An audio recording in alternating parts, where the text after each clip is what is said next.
జాగ్రత్త. Christian channels తోటి, YouTube channels తోటి జాగ్రత్త. 100 ప్రసంగాల్లో 10 బాగుంటాయి. ఆ 10 కూడా బాగుంటాయి లేదు నేను సరిగా చెప్పలేను.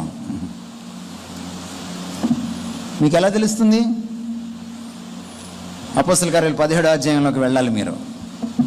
పౌలు బోధిస్తుంటే, పౌలు అంతటి ఉద్దండు బోధిస్తుంటే నాటి క్రైస్తవులు, బెరయాలోని క్రైస్తవులు ప్రతిదినము లేఖనములు పరిశోధించుచూ వచ్చారు.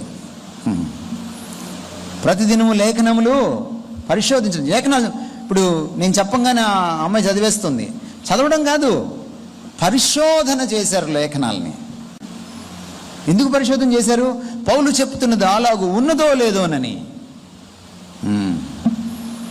నువ్వు టీవీలో వినేటప్పుడు నీకు ఫేవరెట్ స్పీకర్ ఉంటాడు. ఆయన తప్పు చెప్పినా నీకు అర్థం కాదు, ఎందుకంటే నువ్వు ఆల్రెడీ ఫ్యాన్ అయిపోయావు కదా.